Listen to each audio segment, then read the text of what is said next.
Bueno, comencemos con esta conversación, esta mesa, como todo el coloquio. Siéntate, Francisco. Rápido. Voy. Si no, no podemos empezar. No es cierto. Bueno, como todo el coloquio, de lo que se trata es, como primer coloquio del Seminario de Tecnologías Filosóficas, del grupo de Tecnologías Filosóficas, es básicamente reunir a un grupo de proyectos en la facultad que estén, no solamente en la facultad, ¿no?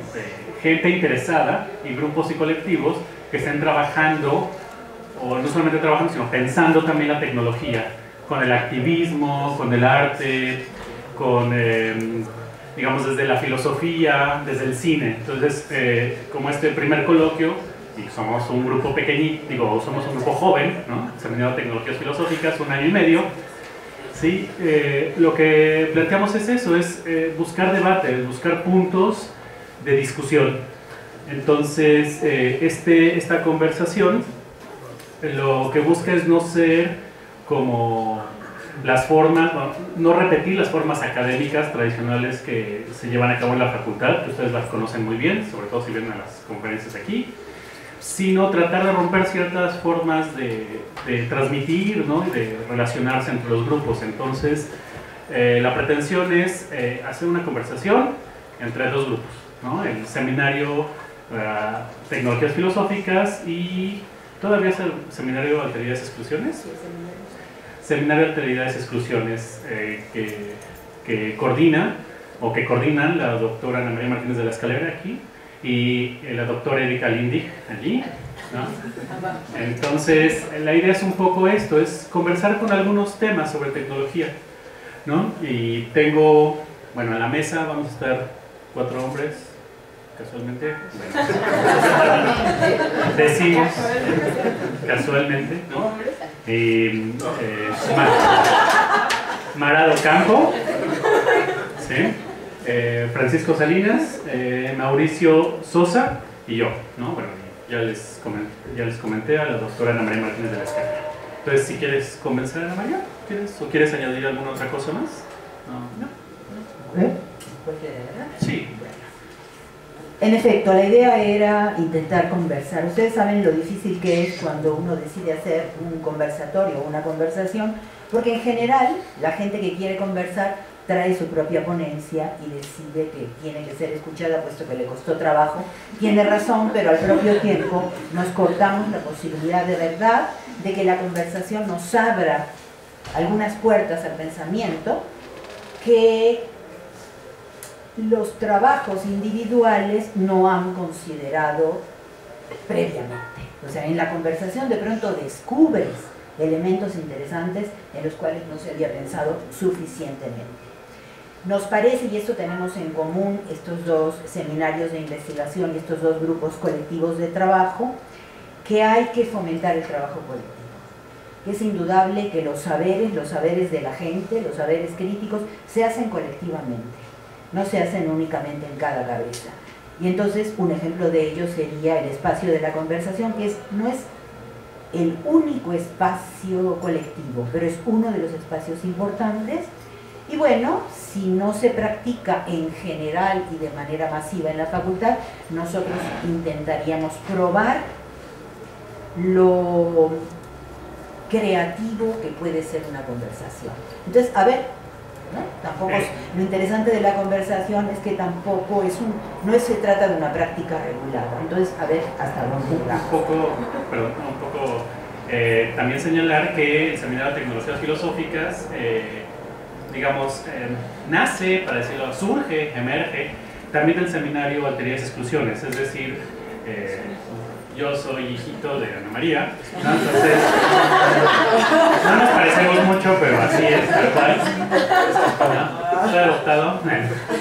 Entonces, tenemos como puntos en común, y una es esa idea, tratar de poner a prueba que las humanidades y el ejercicio de la filosofía, ¿no? El ejercicio del pensamiento es debate más que autoría, digamos, ¿no? Más que defensa, postulado fuerte de una posición personal, como un ejercicio reflexivo en colectivo, ¿no? Con la producción colectiva. Entonces, un poco si han entrado a las otras mesas, y normalmente los coloquios también de alteridades y exclusiones, son así, son grupos de diferentes espacios que están trabajando sobre un tema, o se podría pensar que hay un tema ahí, suponiendo que exista eso, y se debate, ¿no? Se plantean desde diferentes posturas, y es muy rico, siempre es muy rico porque te mueven el tapete, ¿no? Es decir, en vez de una posición que tú ya adoptas, ¿no? Por ejemplo, con el activismo digital, ayer con Mariel, ¿no? Había una gran discusión con ellos, ¿no? Cómo relacionar el cambio social con la tecnología, ¿no? Entonces, eso es como muy, muy interesante, y eso es lo que intentamos. Pero... Listo. Tiene un título esta conversación, y en el título aparecían 3 cuestiones muy generales que se me ocurría podían iniciar la conversación. Una, que seguramente ya conocen, es el planteamiento de que estamos viviendo una era postbiológica. La última cuestión es justamente cómo podemos armar o organizar la crítica, pero siempre una crítica respecto a la cuestión de las nuevas tecnologías, y una crítica que lo que estaría planteando es una lógica o una estructura conceptual en principio, que sería aquella que tiene que ser trabajada, no importa cómo, porque es esta lógica o esta estructura la que está guiando o la que de alguna manera describe las nuevas mutaciones en el campo, no solo de la tecnología, sino de lo que podemos llamar de manera muy general las relaciones sociales. Justamente lo que tú acabas de comentar es, nos sigue interesando la manera como estas nuevas prácticas, estos nuevos saberes, estos nuevos ejercicios de lo técnico entendido de manera amplia, tienen que ver, modifican o configuran, y esto habría que discutirlo, lo social, lo histórico-social, lo cultural y los cuerpos. Y que esta preocupación es una preocupación que vemos expresada de muchas maneras distintas, que se ha expresado antes, ¿sí? No solo en relación con nuevas tecnologías, pero que debemos hacer, ¿no? Y la otra cuestión, o sea, eran tres cuestiones. La otra cuestión que me pareció como importante y tenía que ver con la búsqueda de una especie de marca de lo que se llama el universo o el mundo tecnocientífico. El término resuena a un planteamiento hecho por algunos pensadores postmodernos, ¿no? Lo posbiológico, y aquí está el peligro, en general fue planteado en un terreno absolutamente conservador, porque dentro del pensamiento postmoderno hay autores que no son conservadores, ¿no? Que están tratando de valorar que está surgiendo algo nuevo, cuyas estribaciones, resultados y contribución es a nuevas experiencias de lo humano, en un sentido amplio, pero por el lado de lo postbiológico es donde yo veo problemas. Entonces son 3 temas, los 3 son importantes, se pueden discutir aquí, o se pueden discutir en otro lugar, o inventamos un taller, inventamos algo después para discutir estas cosas. Pero me gustaría empezar por lo postbiológico, no sé qué les parece, porque es algo que he platicado, quizá contigo no, pero con estos 3 caballeros que tengo a mi derecha, y lo hemos discutido porque es algo que nos interesa grandemente. Si hablamos de mutaciones en el terreno de las tecnologías, hablamos también de mutaciones en lo que llamamos las experiencias de lo humano, el cuerpo humano, y esto nos va a permitir poner en cuestión qué es de lo que se trata. O sea, yo creo que una conversación está encaminada en principio a que nos hagamos buenas preguntas. Si la pregunta es buena, todos los que estamos aquí presentes podemos apropiarla y hacer con ella algo, ¿no? Hay una cantidad de cuestiones que espero que vayan saliendo, Pero platicando antes del inicio, dijo algo Francisco, y nada más me gustaría hacer un comentario general, porque el nombre de este evento es tecnología en general. Creo que un primer acercamiento sería distinguir entre tecnologías. Una tecnología orientada a la información o a la comunicación, llámese digital, como ustedes le quieran llamar, no es una tecnología que trabaja, por ejemplo, sobre los cuerpos. Las tecnologías que abordan y que modifican los cuerpos han tenido un camino, diríamos, una trayectoria histórica distinta. Pero como seguimos hablando de tecnologías, quizá nos convenga en principio distinguir, mostrar cuáles serían sus lógicas centrales, sus estructuras centrales, su tratamiento, ¿y su tratamiento de qué? Y ser muy preciso. Y eso es lo que sucedió en la plática, porque en efecto decíamos tecnologías de la información, tecnologías digitales, y uno paraba y decía, bueno, hay otras tecnologías. Por supuesto. La palabra tecnociencia, que intentó hablar y hacer una generalidad, justamente porque es tan general, no nos sirve, ¿no? Porque quizás las tecnologías van más unidas a relaciones de dominio de los cuerpos que a las ciencias. Entonces ahí, bueno, hay un mundo de cosas que discutir. Voy a ser lo más breve posible y me callo. Hay toda una historia del término postbiológico, poshumano. Es una historia que está concentrada en el siglo XX. Para algunos autores surge en el pensamiento más conservador, por ejemplo el de Francis Fukuyama. Sin embargo, hay planteamientos anteriores y planteamientos que se dan más o menos al mismo tiempo y que no surgen de un pensamiento conservador. De Francis Fukuyama y esta preocupación por lo humano y cómo se ha mutado, dado el avance de las tecnologías y de la ciencia, sería uno, altamente conservador. Ahorita podemos discutir por qué.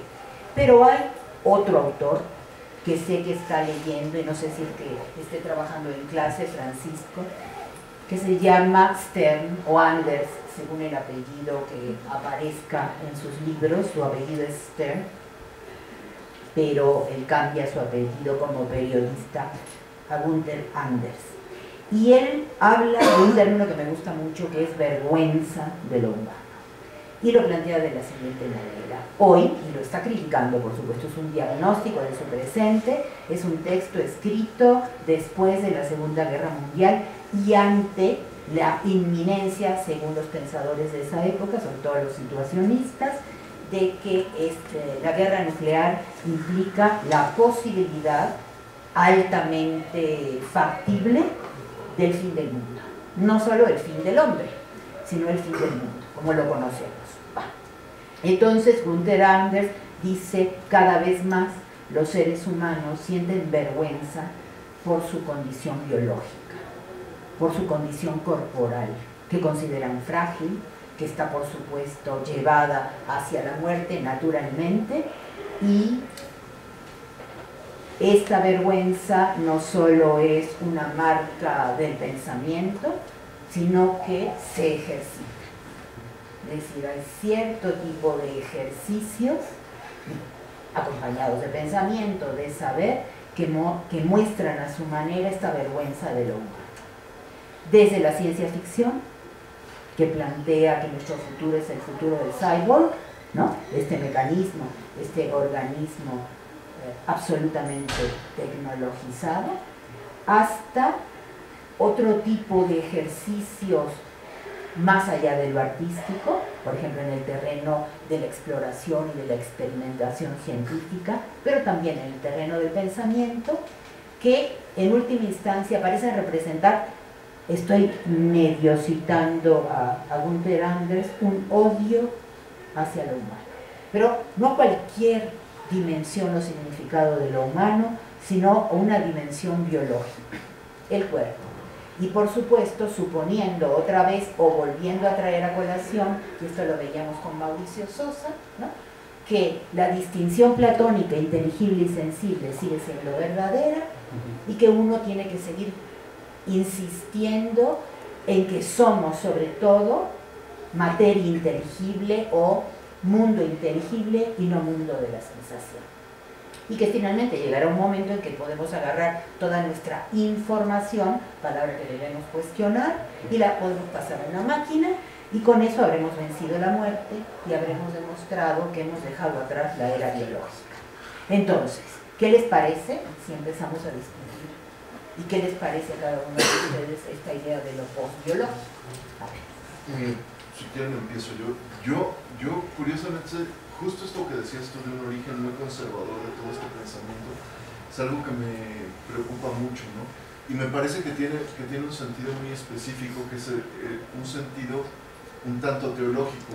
Este término de cómo tiende a transitar esta idea de que se puede recolectar toda la información y en algún sentido y pasarse una máquina, está toda acompañada de cierto tipo de narración, cierto tipo de narración que yo le pongo que es tecnogenética, ¿no?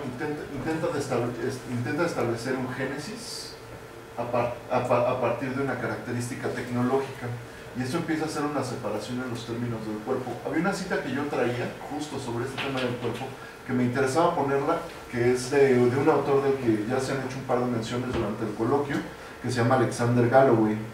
La cita dice esto: los objetos nunca son humanos para una computadora, tampoco las caras o los cuerpos.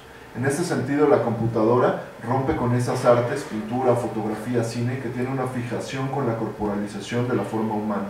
La cara, pero no siempre, la mano, pero no siempre, y su relación próxima con el mundo, sino como su temática inmediata, por lo menos como el horizonte absoluto de sus diversas inversiones estéticas.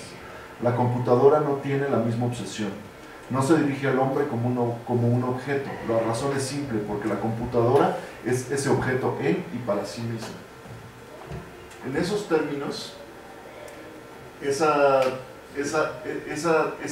transición hacia algo que podría llamarse como tecnogenético en términos de lo postbiológico, podría ser que es un problema en lo cual una narrativa que busca conservar una noción de una experiencia humana que está limitada a lo que está limitada a una traducción tecnológica, no solo como información, sino como inteligencia, tiende a aparecer como una solución a una existencia que está determinada por la mortalidad, ¿no? Como si fuera una posibilidad de hacer una ruptura que lleva a la mortalidad a partir de un rompimiento, de una transición hacia ser computador, ¿no? Digamos, yo, cuando planteaste el término, bueno, era Anders, pero también Hannah Arendt, que en la condición humana también señala esa tentación, ¿no? Esa tentación un poco más complicado, como lo plantea Hannah Arendt en relación con otros temas, sí, pero hay una discusión con Anders ahí, con Hannah Arendt, pero yo lo que de principio pensaba era, cuando se habla de lo postbiológico se está pensando en un discurso histórico muy determinado, ¿no? Y como el fin de lo biológico, el fin de los cuerpos, la desaparición de cierta experiencia, vamos a llamarla así, caracterizada por lo biológico, ¿no? Pero en términos tecnológicos lo hemos discutido en algún momento, sobre todo con Benjamin y Simondon, ¿no? En el seminario. ¿Cómo se plantea una historia de la tecnología, ¿no? Es decir, ¿cómo caracterizarías, que es como un tema recurrente entre nosotros, por lo menos en el seminario, cómo caracterizas realmente que estamos en otra época en términos tecnológicos, ¿no? Porque ahí solamente normalmente cuando se habla de lo postbiológico, que vivimos una época tecnologizada y que tenemos gadgets y vamos, estas cosas siempre pegadas a nuestros cuerpos, se hace una caracterización muy simplona de la experiencia, ¿no? Tecnológica. Entonces, siempre hay esa tendencia, desde mi punto de vista, de dejar de lado lo biológico, porque no es tecnológico, ¿sí? Entonces, se hace una gran distinción metafísica entre lo biológico y lo tecnológico, y se piensa que son dos cosas completamente distintas, ¿no? Y que una va a sustituir a la otra. Digamos, Francisco y yo hemos discutido muchas veces un anime, ¿no? Una caricatura japonesa, ¿no? Un anime. Un anime. También hemos unánimemente. Jamás es un anime. Nunca es un anime. Nunca. Entonces, recuérdame el nombre de Ghost in the Shell, ¿no? Donde se discute básicamente, o donde se trata de mostrar esta idea de dejar de lado el cuerpo para sustituirlo por cuerpos modificados tecnológicamente.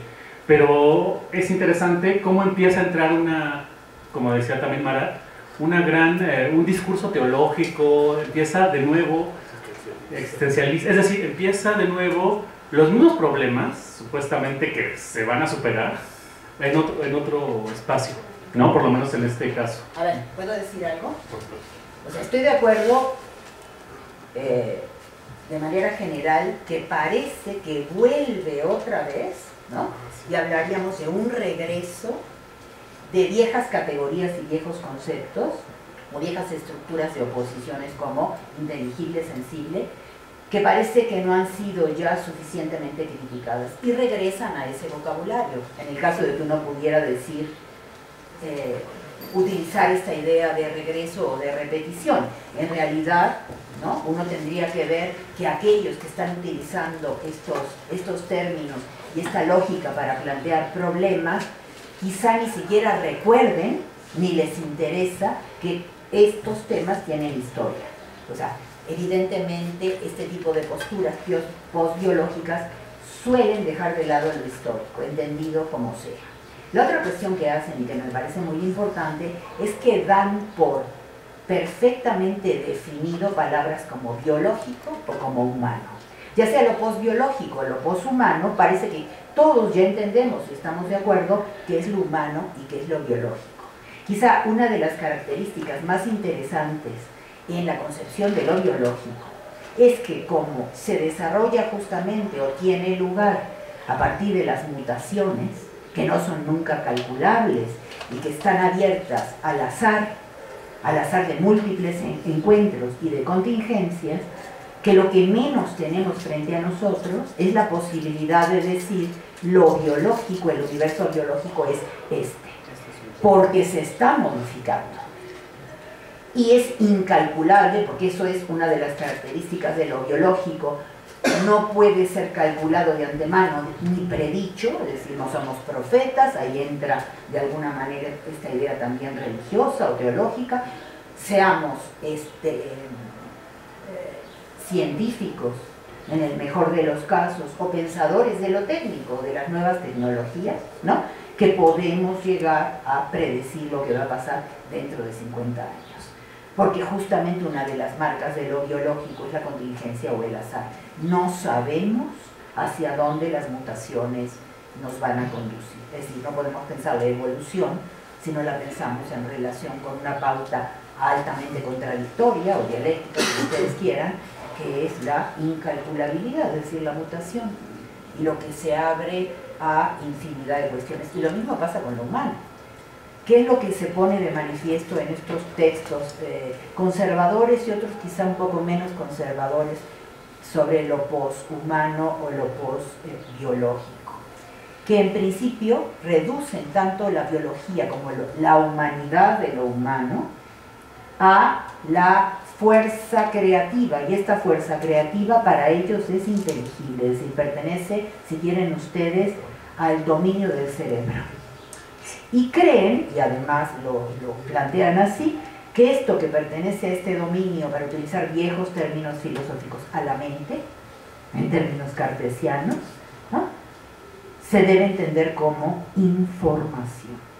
Y que la información, como todos sabemos, es ubicua, y que uno la puede cambiar de lugar y la puede contener, como si en efecto la información fuera el contenido de algún posible contenedor, sea una máquina, un robot, un aparato, un dispositivo para grabar, como quiera que sea, un contenedor, y por lo tanto un soporte, cuando en realidad, si utilizamos bien un acercamiento crítico, la información no puede ser reducida a contenido, que es, creo, o sea, lo que se muestra en este tipo de escritos es que no se han tomado el trabajo de darse cuenta que Si hay mutaciones, que era un poco lo que decía Francisco, bueno, hay mutaciones.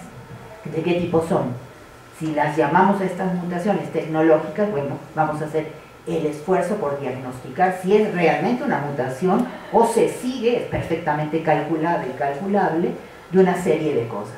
Y esta serie de cosas, o entre esta serie de cosas, está por supuesto las mismas condiciones del mercado capitalista al que llamamos globalización tecnocientífica, ¿no? Bueno, si hay mutaciones,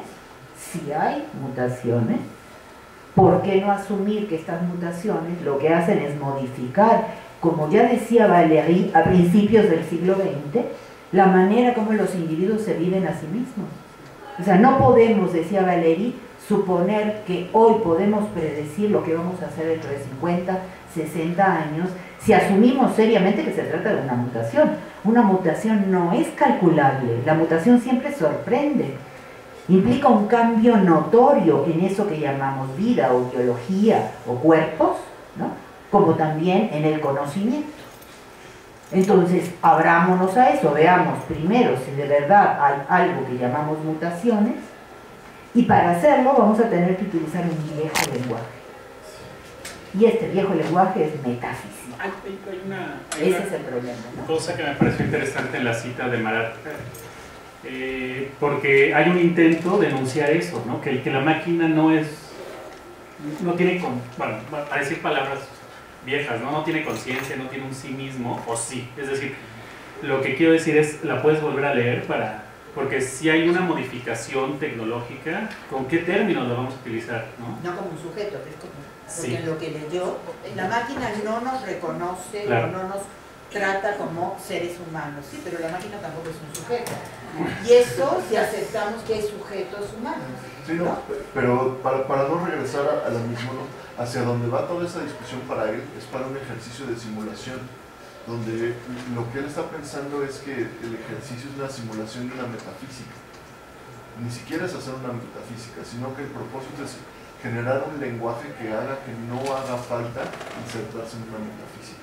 Aunque su lenguaje sea metafísico. Aunque el lenguaje es una simulación, ¿no? Entonces, la operación tendría más bien a ser un funcionamiento en términos negativos, ¿no? Sería como una contraposición hacia, digamos, la perspectiva de Fukuyama, ¿no? que tiende a tener esta cuestión del fin, ¿no? Y que el fin de lo humano o el fin de lo biológico sería como un tipo de anuncio.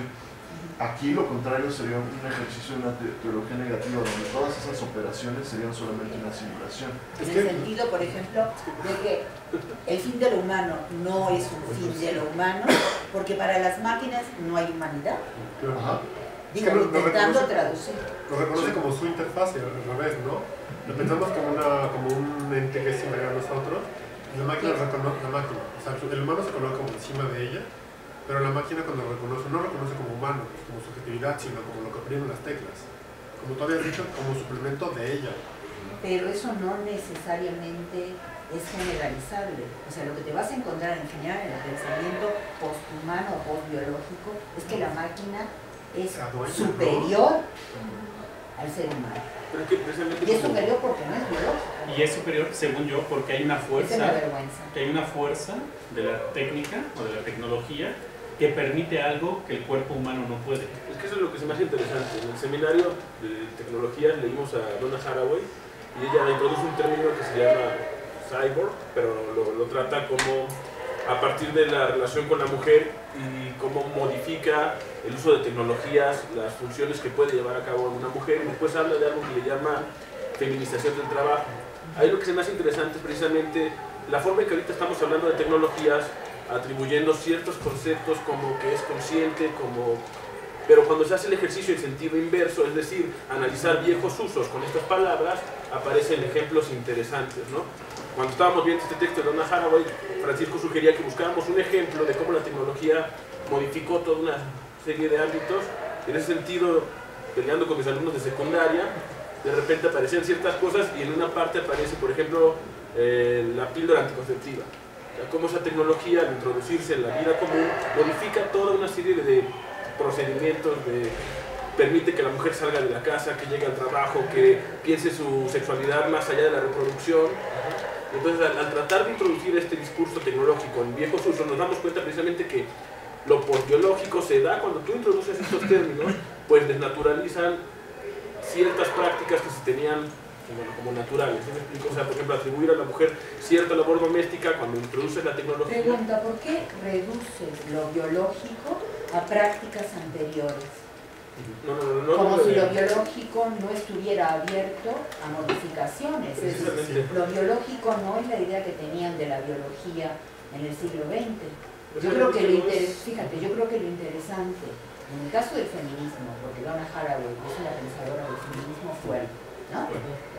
Lo que ella estaría intentando ver, quizá, es que cierto tipo de tecnologías, o pensando como casi como una utopía tecnológica, podrían modificar ciertas relaciones sociales de dominación.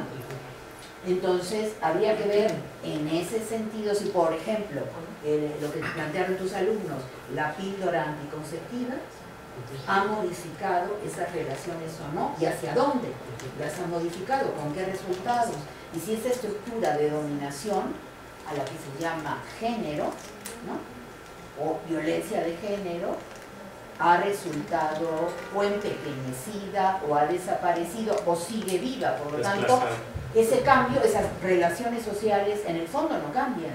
Se están haciendo, aparecen nuevos ejercicios, ¿no? Ejercicios que no se conocían antes, pero esa estructura de dominación, de subyugación, ¿no? Sigue incólume. Por lo tanto, ahí no habría cambio. Ahora, ¿por qué? O sea, me llamó la atención que tú dijeras que esos cambios son los cambios biológicos. Es que la biología es mucho más. Sí, ¿No es cierto? Lo que yo esta aquí figura... es como, no sé, pensando en otro ejemplo, quizá más que no tenga que ver tanto con esta línea, pienso en este corredor que es Pistorius, no sé, el tipo que usaba ciertas prótesis para hacer.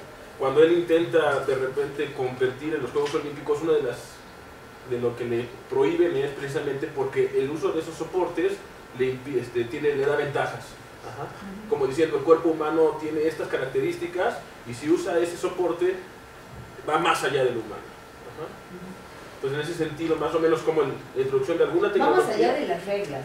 Es que yo creo que uno de los problemas es que traduzcamos una serie de cosas como esto es lo biológico perfectamente definido o lo humano, porque ahí estamos hablando de reglas.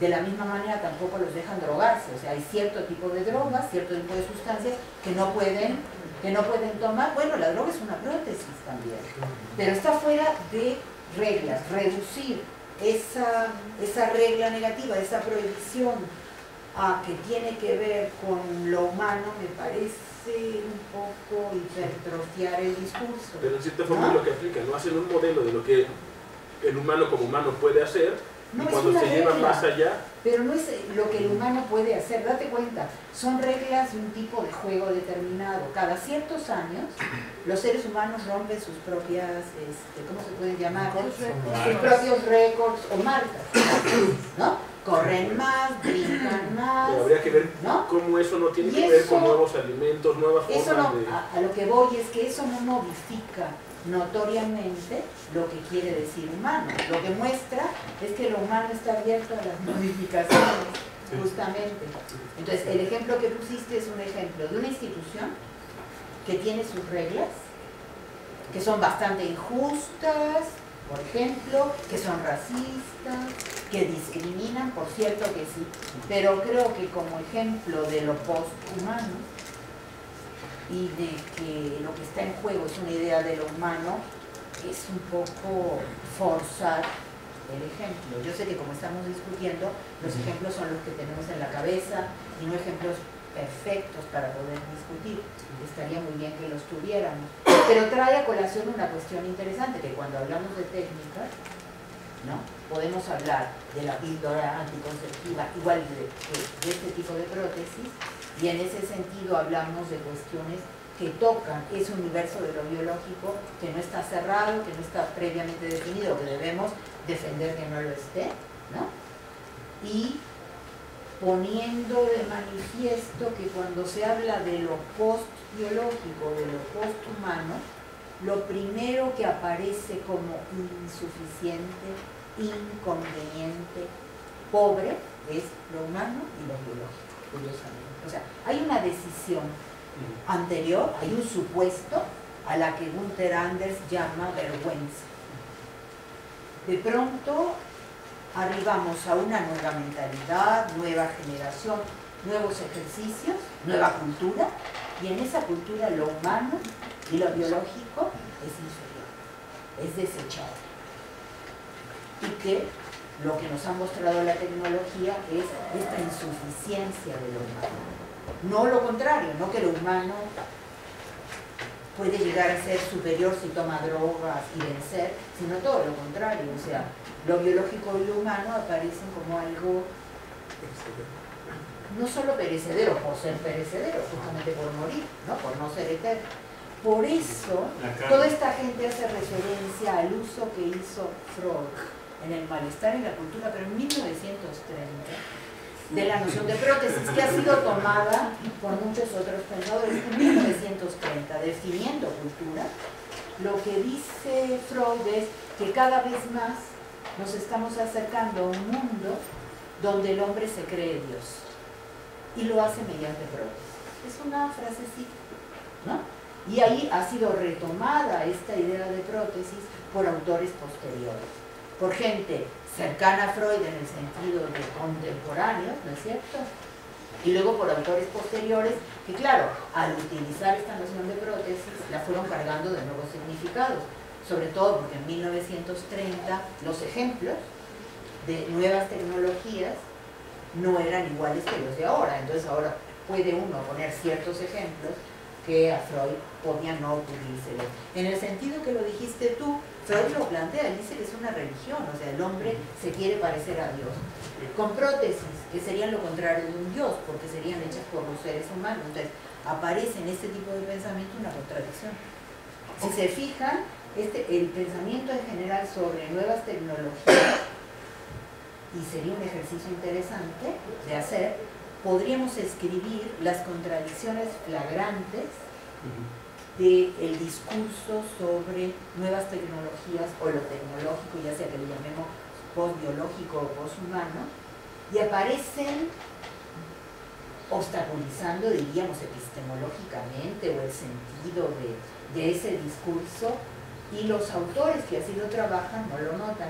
Un ejemplo muy notorio es que se insiste que las nuevas tecnologías, por ejemplo, las digitales, no son instrumentos, y cuando se analiza, digamos, el éxito de esas tecnologías digitales, se lo analiza en términos de una lógica medios-fines, otra vez como si se tratara de una herramienta o de un instrumento, lo que uno podría decir, citando a Derrida, quiere decir que ese mismo discurso se está deconstruyendo a sí mismo, está cayendo en una ambigüedad de la cual no puede salir.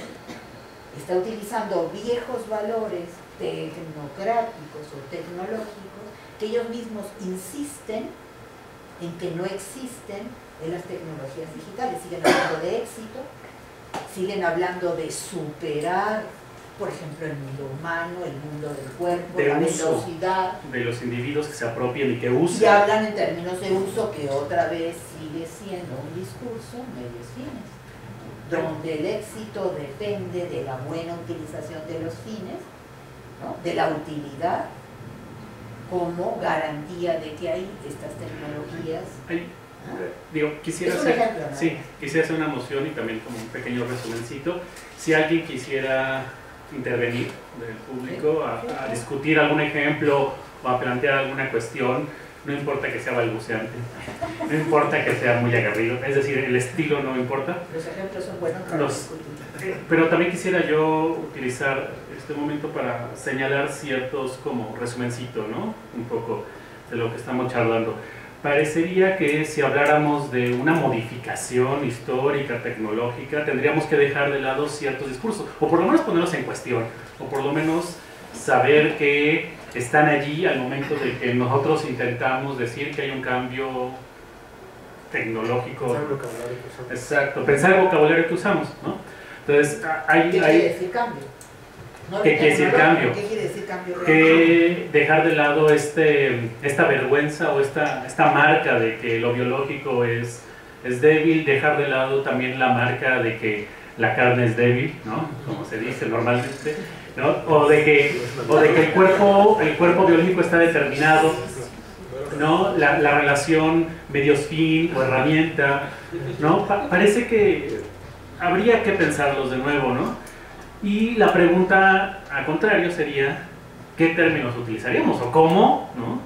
¿O cómo poder acercarnos a, si es que seguimos suponiendo, y si es que tenemos la fe y la confianza, en que hay una modificación, una experiencia del humano tecnológica nueva que no había antes, ¿no? Suponiendo que eso se pueda decir, ¿no? Porque sí tenemos a veces muchas tentaciones con estos otros discursos, ¿no? Estos discursos que arrastramos y que van en oposición a lo que nosotros queremos. Por ejemplo, muchas veces, sobre todo en los usos políticos, que es un poco lo que he seguido los usos políticos de la tecnología, se asume que aquellos que no tienen tecnologías digitales son más débiles que el gobierno, por ejemplo, ¿no? Que hay una debilidad en las comunidades que no tienen cierta tecnología, ¿no? Para defenderse, ¿no? Y que las grandes compañías tienen un poder masivo, ¿no? para dominar, ¿no? Las conductas de los individuos, y que tú ves un iPhone e inmediatamente lo quieres comprar. Es como, a veces se caricaturiza mucho esto, ¿no? Cuando se podría poner, según yo, la escena más en términos de lucha, ¿no? De lucha de fuerzas, ¿no? Más que la tecnología poderosa, las comunidades desprotegidas de tecnología débiles, ¿no? Entonces, quizá haya tentaciones, pero no sé si alguien quisiera poner un ejemplo o quieren, perdón, no. Creo que falta un poco resumir que creo que pusiste en crisis lo que este seminario intenta hacer y pensar. ¿Cuál seminario? ¿Cuál de todos? El tema. Porque lo que nos pasó cuando empezamos con el seminario fue leer textos clásicos de compiladores clásicos que piensan técnica y tecnología y empezar a contraponerlo con discursos contemporáneos que carecen de esta visión histórica. Y eso fue donde empezamos como a dudar si utilizar estos discursos o cambiarlos. Y en ese caso, como qué medidas hacer y para poder ser certeros, no fieles, pero como críticos. Entonces, esa ha sido la gran problemática que hemos tenido para discutir estas... Pero la respuesta es lo que acabas de decir, es la crítica. Sí. El ejercicio crítico no quiere decir abandonar palabras e inventar nuevas, porque entonces ¿quién te va a entender?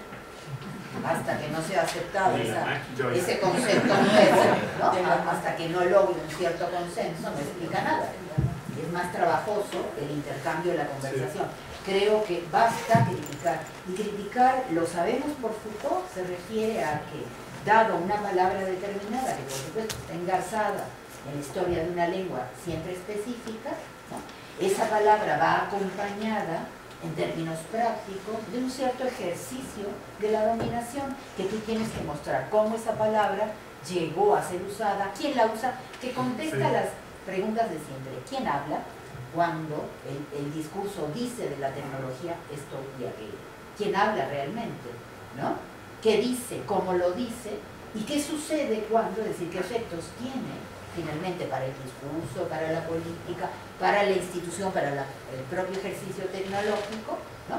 Para el pensamiento sin más, que utilicemos este término y no otro, o sin tener cuidado lo utilizamos de una manera coloquial, porque tampoco podemos hablar con un lenguaje absolutamente nuevo, ¿no? Ni la propia tecnología es absolutamente nueva, trabaja siempre sobre una base históricamente anterior. Pero la falacia de que siempre es innovadora, ese es como un truco, ¿no? Ahí lo que tendríamos que discutir, y creo que queda claro, es el término innovación. Cuando se dice innovación, ¿qué se dice? ¿No? Y nos preguntamos cosas simples. ¿Cuál es el estatuto de la innovación? ¿No? Cuando lo utiliza un tecnócrata, ¿no? Cuando lo utiliza la institución, cuando lo utilizan estos autores que además se dicen pensadores o filósofos, y cuando lo utilizamos nosotros.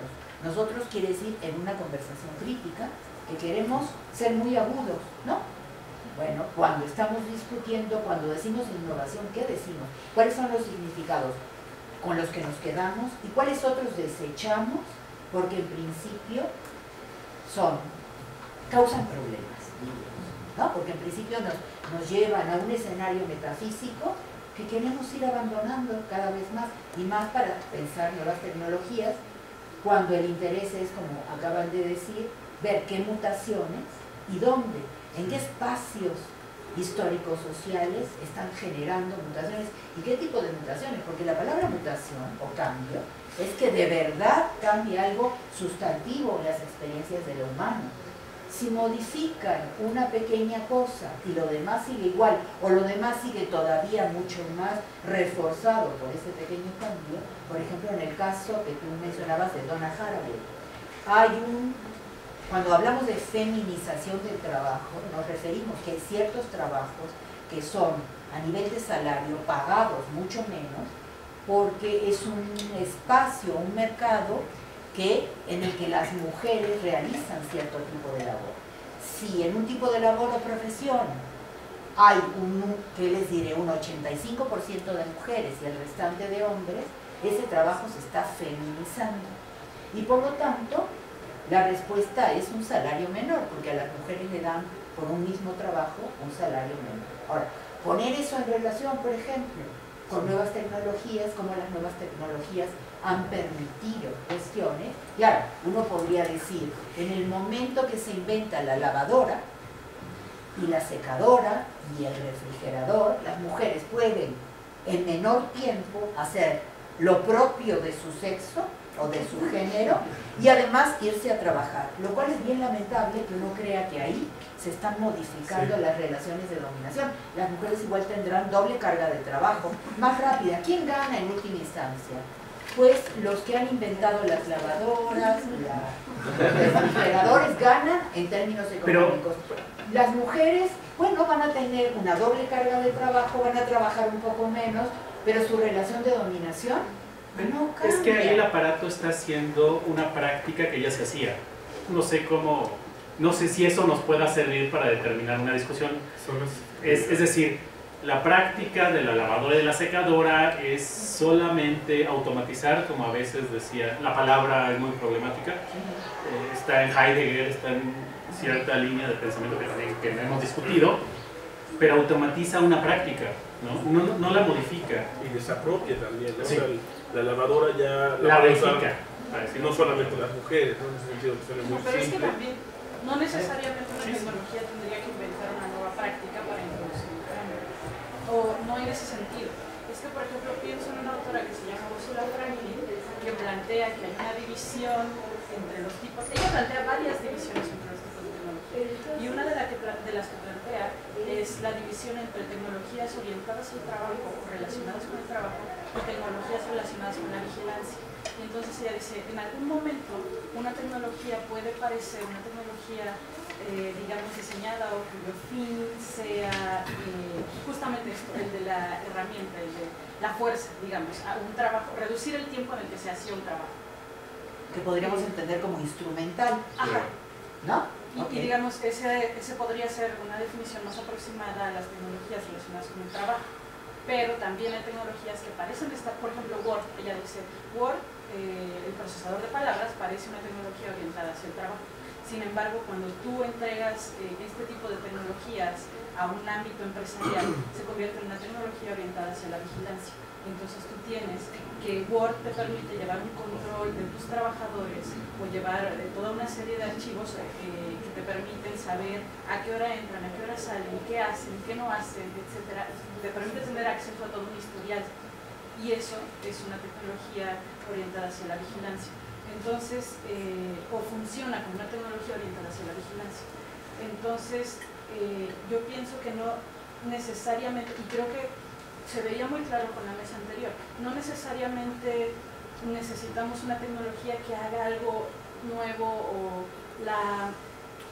digamos, no es porque la práctica de lavar ya estuviera y la lavadora lave, que se queda encerrada en el mismo ciclo de explotación, no necesariamente, porque tenemos aparatos o gadgets que hacen ciertas cosas que ya hacíamos o que mejoran ciertas cosas que ya hacíamos, podríamos decir, es una visión muy simple, pero que no me parece que ahí nos hace falta análisis para ver qué es lo que está pasando, porque no necesariamente es la misma experiencia o se usa de la misma manera y podría usarse de una manera distinta. O sea, creo que los experimentos artísticos que vimos en la mesa anterior nos muestran cómo nuestro uso o nuestro acercamiento a las tecnologías con las que convivimos cotidianamente es muy limitado y no está explotando todas las posibilidades de esas mismas tecnologías.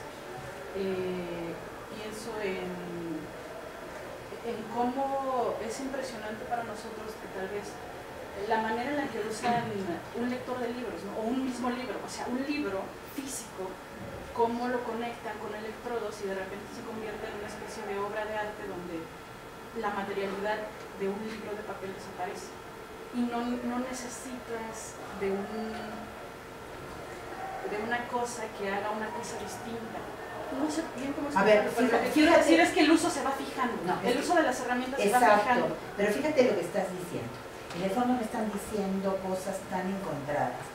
Él ya plantea, o sea, Francisco cree que uno de los valores o significados es la modificación, ¿no? Si no, dice él, repiten de manera automática cierto tipo de movimiento. Por ejemplo, en lugar de lavar a mano, lavas en una máquina, con lo cual reduce ciertas tecnologías a ser meramente instrumentales y reduce el instrumento a partir de él aplicar, o sus autores, la lógica de medios fines, ¿sí?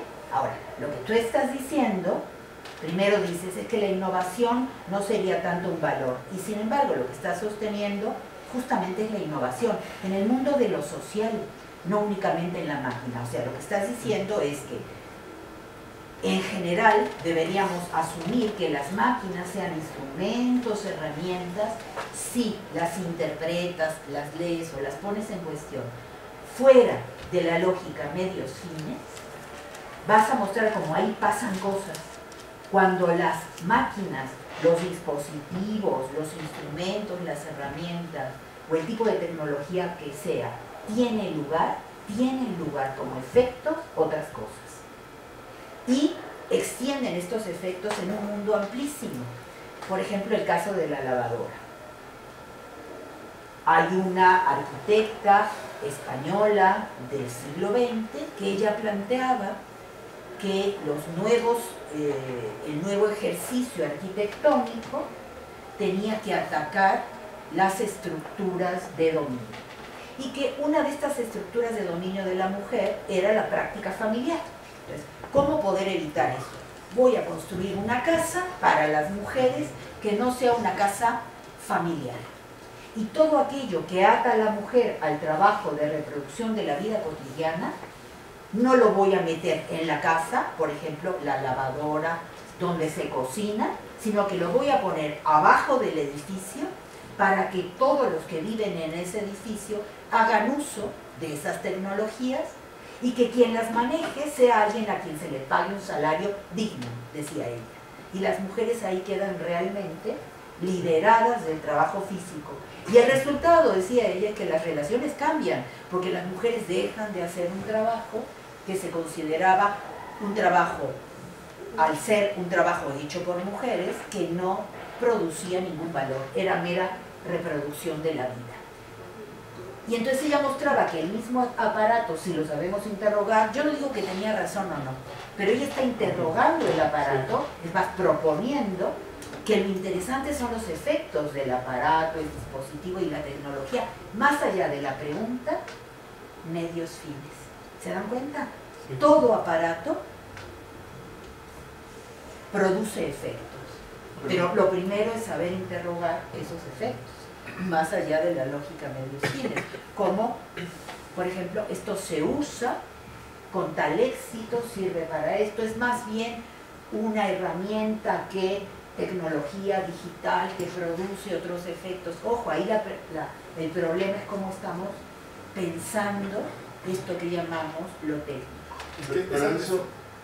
Pero eso no estaría como en términos, operando en términos ideológicos de cierta forma, porque lo veo en ese ejemplo, pero yo lo pensaba en un ejemplo, digamos, que podría estar del lado, ¿no? La inteligencia artificial. Estos sujetos, es un tema que a mí me interesa, ¿no? Entonces, utilizan ciertos temas, ¿no? Como el poder, como la óptica, como la psicología, que lo replantean en nuevos términos para dar ese tipo de funcionalidad, de que opere de la forma que ellos quieran, ¿no? Se utiliza el término poder y entonces hace una definición de empoderamiento que puede ser programable para que el robot tome decisiones que lo van a llevar a tener una posición de lo que bajo sus términos se vuelve poder.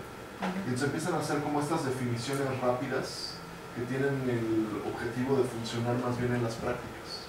Lo que no les importa tanto. O sea, entiendo tu preocupación. Ahí lo que habría que hacer es, por ejemplo, tener ese discurso, ¿no?, muy claro, y entonces hacer una buena interrogación de ese discurso. Mira los problemas que inmediatamente le veo a eso. Creemos en general que las nuevas tecnologías, a diferencia de las viejas tecnologías, pueden llegar a tomar decisiones por sí mismas. Es decir, tienen la capacidad de toma de decisión, incluso de regeneración, de reproducción de ellos mismos, ¿no? Ellos se generan a sí mismos. Esa idea es una muy vieja idea occidental que opone en algún momento quizá lo humano a lo divino, pero que le sigue pareciendo decisiva a ciertos seres humanos que creen que la decisión primero es posible y segundo que es, en términos de valor, algo positivo. Lo primero sería ver de qué discursos viejos han tomado la idea, primero, de que algo que toma decisiones es consciente de sí mismo y que eso es valioso. Es que ni siquiera se trata de la toma de decisiones, yo creo que se trata de un ejercicio de continuidad. O sea, que lo que les interesa no es forzosamente que tomen una decisión, sino que puedan trabajar de una manera que nunca dejen de operar, más que de tomar decisiones. Sí, pero que tomen la decisión de operar ellas sin esperar, diríamos, que alguien les dé o un nuevo programa o haga algo por ellas. La máquina se autonomiza, o sea, se utiliza otro tipo de términos para hablar de cierta autonomía. La máquina puede y llegará un momento en que se va a reproducir a sí misma. Que es parte sobre todo de la ciencia ficción, ¿no es cierto? Pero también hay una referencia, es que esa noción siempre sobre todo la IA, IA, poner en cuestión esos términos, esos valores. es que está según yo, esa tentación está en Aristóteles, está en, creo que es la política, esta idea, es exactamente esa idea de que los aparatos tienen que ser autónomos y que te automatizan y entonces te vuelven, tiene efectos contrarios, no se pueden evaluar efectos contrarios, o deja libre al hombre para ser libre, entonces uno hace la revolución y deja las máquinas trabajando y uno se va a las marchas, ¿no? O también esta idea de que Hannah Arendt me gusta porque es el abandono del trabajo, ¿no? De este espacio de la reproducción de la vida, ¿no? Parece que la tecnología también está esta tentación del automatismo y por lo tanto de salvarnos, la palabra suena así, fuerte, de salvarnos de lo molesto del trabajo, o sea, de lo molesto de esas prácticas de reproducción de nuestro cuerpo, de reproducción de los cuerpos de los otros, ¿sí? Y que están muchas tentaciones, sobre todo genéticas también, ¿no? Y del ejercicio del poder. ¿Estás de acuerdo que habría que revisar? Por supuesto. Esa noción de trabajo es la que hay que poner en cuestión, es una gran... la de decisión, autogeneración, todos estos términos Sí, pero... que están antes de Aristóteles, porque ya están, ¿se acuerdan en el Fedro? Cuando Platón plantea, bueno, me vienes aquí a vender una nueva tecnología llamada escritura, pero yo no le veo algo positivo, veo todo lo contrario. Ahí ya se genera esta preocupación que Occidente ha seguido pensando. Sí. Y lo que a mí me parece muy lamentable es que los discursos que se asumen como nuevos sobre nuevas tecnologías no han salido de ese universo metafísico para valorar a las máquinas, pero ni siquiera para describirlas, porque uno dice, bueno, los valores siguen ahí estando presentes, son muy occidentales, muy europeos en el fondo, o europeos y norteamericanos ahora, eurocéntricos, ¿no? Sino que ni siquiera las descripciones y el diagnóstico, como se hace sobre esas viejas nociones, es muy claro. Cuando, por ejemplo, se distingue, o sea, tenemos que distinguir distintas tecnologías, ¿no? Las variaciones en la tecnología. Y cuando se hace, se sigue describiendo en viejos términos. Entonces seguimos un poco sin saber bien a bien qué, que era lo que a ti te preocupaba, qué vocabularios podemos utilizar para que la descripción no caiga en viejas valoraciones eurocéntricas, que siempre son de oposiciones, ¿no? Porque, por ejemplo, porque el que la máquina se autorreproduzca es algo que se ve positivamente. Por ejemplo, creo que era Y como liberación, además. Como le damos Como ejemplo liberación, en ese sentido. Comentaba que en nuevos campos laboral como de diseño y programación, los programadores, que suelen ser como mayoría hombres, reciben una mejor paga y salario que quien hace como toda la parte de ventas y de manejo de cuentas, que es como más femenino. Y se traslada como completamente natural esta relación entre el trabajo del hombre y el trabajo de la mujer, y cuál tiene un mejor estatuto y mejor paga. En una tecnología que es relativamente nueva. Y que debería intentar romper esas diferencias de género, pero eso no es un...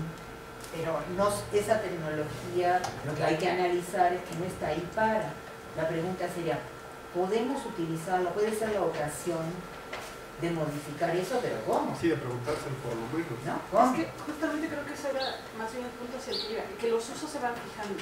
Entonces, cuando los usos se fijan es cuando tienes, pienso yo, esta predominancia de discursos que ven a las tecnologías solo de una sola manera y cancelas otros funcionamientos posibles de las tecnologías. Porque, por ejemplo, yo escuchaba un ejemplo sobre el teléfono, que el teléfono en sus inicios, justo, y retomando la cuestión de género, usaba operadoras, casi todas estas operadoras eran mujeres, y que en esa época las interacciones telefónicas eran muy distintas ahora porque las operadoras eran capaces de hacer interacciones cognitivas. Entonces tú, o incluso de otra naturaleza, por ejemplo, tú podías pagar media hora de hablar por teléfono para escuchar una sinfonía en vivo, o podías tener como llamadas colectivas en el momento. Era como una especie de como radio, tenía algunas de las funciones que tiene nuestra radio, tenía algunas de las funciones que tienen nuestros aparatos como Skype. Sí, es que ahí la discusión, yo creo... Espera, es que se fija el funcionamiento del teléfono, se pierde la labor de la operadora y entonces ya el teléfono se vuelve unidimensional. Pero no se fija, ¿no? O sea se fija para nosotros, una parte que se neutraliza. Hay una parte que se modifica, una parte se pierde, otra cosa cambia, pero más bien hay una dinámica de los usos, ¿no? Que estaría pero, por ejemplo, esa dinámica de los usos no es neutral. O sea, hay compañías, hay poderes que están ahí. Entonces, estamos de acuerdo que hay básicamente un eje, que es un eje de dominación y que en este momento es el mercado capitalista. Y todo lo que llamamos nuevas tecnologías está siendo marcado por esto. Sí, pero no sé si se reduce a ello. O sea, no estamos hablando de reducción, sí, sino de una marca fundamental. Todo lo que se dice aquí, por qué se escogen unos usos, por qué se olvidan otros, la decisión es una decisión, diríamos, para acabar pronto económica, ¿sí? En términos de la globalización del capitalismo. Eso, primero, eso resolvería cierta preocupación tuya. Y lo otro sería que si te escuchaste, seguiste hablando de función y de uso de la tecnología. Creo que ese lenguaje es uno de los que tenemos que empezar a discutir. Sí, lo que llamamos dispositivo, herramienta o tecnología solo puede ser pensado a partir de una función que cumple o de varias funciones que cumple, o podemos utilizar un lenguaje menos funcionalista o no funcionalista para poder describir qué tiene lugar cuando estas máquinas, aparatos o dispositivos ocupan un lugar y un tiempo determinado. Es decir, ¿qué tiene lugar? ¿Qué pasa a nivel de efectos? Y no como un funcionamiento que estaría prescrito en el mismo programa de la máquina, fuera uno o múltiple. Creo que ese lenguaje técnico, supuestamente técnico, pero en el fondo es filosófico, que hay que poner en cuestión, el de la palabra funcionamiento. ¿Sí? Es que pienso en la noción de Simondon, donde precisamente no se trata, justo el funcionamiento no se trata de las determinaciones de la máquina, pero tampoco de las determinaciones de, digamos, el sujeto que trata con ella, sino de qué. Sino de Sí. Es que ahí Ese es el lenguaje que estamos buscando, problematiza. porque ese es el vocabulario para interrogar la tecnología. Es que esa es la Es que noción. Tenemos ese lenguaje ya, cuando se habla de performatividad, de realización, nos podemos acercar a eso que tiene lugar, a esos efectos sin causa y ver qué es lo que está pasando. Entonces tenemos ya un lenguaje del siglo XX, que es el vocabulario de la performatividad, que ha sido retomado por muchos autores y por muchas feministas, ¿no es cierto?, para dar cuenta de lo que tiene lugar más allá de un funcionamiento prescrito por un programa. Hay un ejemplo que me gustaría poner a discusión, que más bien viene de Chartier, de Roger Chartier, del historiador tanto del libro como de la lectura, ¿no? Cuando él, digamos, con todo este bagaje que tiene sobre el libro, sobre las prácticas, tanto editoriales, de producción de libros, como de consumo de libros, como de desarrollo, bueno, todo lo que conlleva, ¿no?, técnica del libro, trata él de caracterizar la lectura y la escritura digital. Entonces, por supuesto, está en un principio el borrado y el copiado, ¿no? O sea, cortar y pegar es para él una marca de una tecnología, vamos, de una experiencia tecnológica del libro y de la escritura que antes no existía, según él. Pero también hay otra, que es que al mismo tiempo que se lee, se escribe. Okay. ¿Qué significa, por ejemplo, Wikipedia? ¿No? Ese es el ejemplo que pone Chartier, ¿no? Wikipedia, al momento que tú lees, te permite escribirlo. O sea, es decir, no hay una diferencia entre pasivo-activo, vamos a decirlo así, pero tampoco entre consumidor y producto, ¿no?, para jugar este juego. Entonces, la técnica de Wikipedia, la técnica de la escritura digital, porque tampoco implica herramienta y soporte, sino, dice Chartier, la técnica digital te exige que tú escribas y leas al mismo tiempo, que no hay una diferencia entre eso. ¿Sí? Digamos, este es el ejemplo que me gustaría poner, ¿no? Tratando de... ¿Como una diferencia temporal? No, también una diferencia al mismo Es tiempo. como una aceleración temporal. Porque hay una propuesta anterior, que es Derrida, Claro. donde decía que distinguir entre leer y escribir es lo que no tiene sentido. Que si hablamos en términos de escritura, toda escritura es una lectura y la lectura es escritura en los términos de la huella, de la archihuella, pero recuerden que él trabajó... Sí, pero en términos de virtualidad en realidad. O sea, en términos de que la noción de escritura está, digamos, tecnológica, vamos, no hay diferencia en realidad entre escritura y tecnológica, por decirlo de alguna manera. Pero no se hace posible completamente en términos de experiencia práctica. Te refieres de lo empírico, cuando alguien está frente Es que eso es uno de los problemas también que, lee por y ejemplo, escribe a la vez. sí, es decir, ahí, Sí, prácticas históricas, ¿no? sí, es decir, O sea, su nivel es empírico sí, pero entonces ¿cómo de planteamos la discusión. tecnología y cómo planteamos la experiencia? ¿No? que experiencia. Sí, ajá. No, un poco sería determinar en los ejemplos Claro. el ¿Cómo planteamos el espacio ejemplo? del ejemplo. Exacto. El ejemplo es empírico, es indudable. Lo que no es seguro del ejemplo es que se puede generalizar a toda la tecnología. Entonces esa sería la segunda consideración.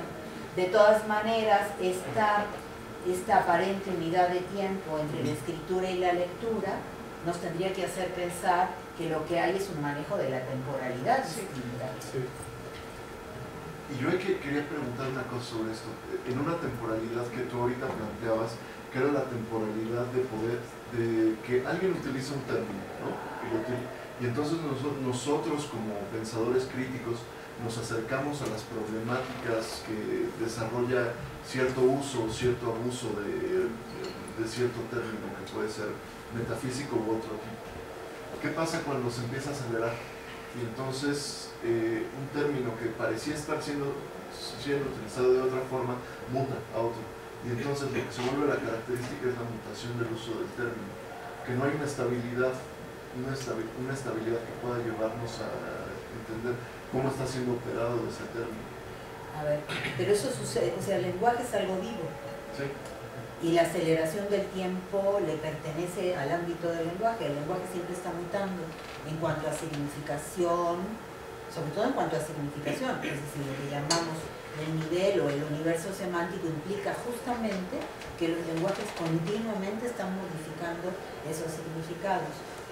Que la tecnología lo haga quizá más rápido que el lenguaje hablado no modificaría sustantivamente, diríamos, esta aceleración de la significación, ¿no?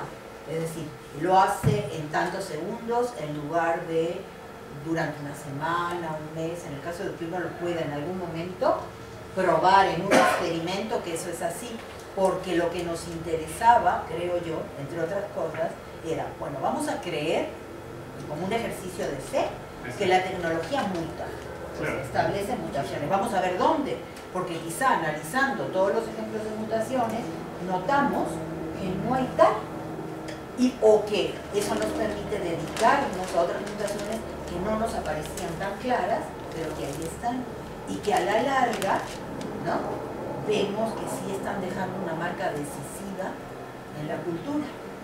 Por ejemplo, en el cuerpo. Vamos a suponer que la gente que está todo el tiempo tecleando, ¿no?, o utilizando de cierta manera su relación con la máquina, a la larga esté modificando la relación entre cerebro, vista y manos. Que sin duda, ¿no?, sin duda. Pero esa modificación, que puede llegar a ser una modificación, le podemos llamar fisiológica, estaría, o sea, no cedamos a la tentación de decir ahí hay una nueva biología, sino el cuerpo tiene como manera de fisiológica de vida esa sustitución permanente de fuerzas, tareas y demás. Suponer que el cuerpo ya está escrito para solo cumplir una función, por ejemplo en el cerebro, lo que nos demuestra la medicina o la biología que no es así. Alguien puede sufrir una enfermedad terrible, un accidente, y esa parte del cerebro que creíamos que tenía como funcionamiento del lenguaje y que está muerta, igual es recuperada con el paso del tiempo. Quiere decir que lo que está mal es nuestra manera de entender la relación en el cuerpo entre la vista, el cerebro y la mano. Y una vez que dejemos eso en claro, ahora sí vamos a explicar realmente si hay un cambio en esa relación, si es una mutación, porque mutación quiere decir que aparece algo que no estaba antes y que los posibles caminos que va a recorrer esa biología son absolutamente nuevos. Si no, no hay variación en el sentido biológico, con lo cual el hablar de lo postbiológico, ya se acabó lo biológico, estamos en otra era, es simplemente una manera de hablar, ¿no? En ese sentido, la tecnología sería como un catalizador. Estoy pensando en cuando empieza a hablar de esto que le llama segunda oralidad, precisamente con esas tecnologías que te permiten interactuar con otro tipo de oralidades, como de voz, tipo de cosas. Sería nada más un catalizador de eso biológico, la tecnología. Catalizador. Acelera los procesos, los altera. Es que yo pienso que justamente... Sin modificar, es decir, porque son posibles en términos biológicos. Se nos olvida cuando hablamos de lo biológico, ¿no?, que hay una serie de relaciones, vamos a llamarles relaciones, ¿no?, o condiciones de relaciones sociales, de relaciones con los otros que están ahí y que creíamos que no estaban ahí porque reducimos lo fisiológico a meras funciones. O sea, pensamos lo biológico como aparatos, lo cual nos lleva a planteamientos interesantes de ambigüedad, ¿no? Hemos descrito lo humano a través de ciertos aparatos. ¿Cuánta gente no ha descrito la invención? O sea, cuando Haley descubre la circulación de la sangre y el corazón como una bomba, ¿qué es lo que se dice? Lo está describiendo a través de un aparato, ¿no? Sí, pero ese aparato previamente se hizo tomando quizá como ejemplo, como modelo, cierto tipo de prácticas. Eso me parece que lo que tenemos que revisar es esa manera de describir cómo se inventan cosas, cómo se descubren, y finalmente eso se llama el uso de la metáfora. Lo que estamos entendiendo por metáfora, cómo utilizamos un modelo, ¿no?, de manera metafórica para llamarle a otros modelos. ¿Qué estamos haciendo ahí? Pensando con más cuidado, ¿no? Es que un poco en el seminario, por estas cosas que hemos, digamos, esta discusión básicamente que tenemos ahorita, la hemos tenido en el seminario, cuando No, sí, está de fondo. Está de fondo, ¿no? Sobre todo cuando tenemos este... Está implícito. Bueno, ya me quiero confesar, ya. Es que por ejemplo, cuando se dice que la tecnología digital modifica cosas, así, de nuevo, esta fe, ¿no? Vamos a mantener esta fe, ¿no? Y en terreno político, en terreno social, vamos, modifica el mundo, como se dice históricamente, el cambio. Entonces, cuando nuestro cuidado, creo que mucho del cuidado que tenemos es cómo lo describimos, o sea, cómo describes esa pequeña cosa, ¿no? Que pasa allí, ¿no? Si pasa en términos de hábitos, como dices, es decir, teclear, ¿no? Modifica tus manos o qué modifica, y si modifica tus manos, en relación a qué modifica, ¿no?